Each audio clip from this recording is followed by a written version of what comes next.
mitad de la casa quemaba.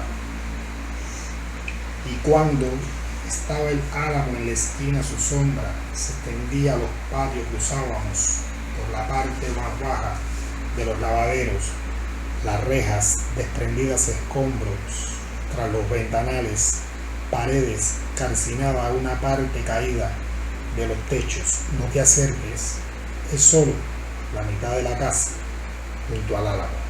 Temporales, ahora que precisan del nombre de mis escudillas, aquellas que no quieran alzar de barro en las hosterías.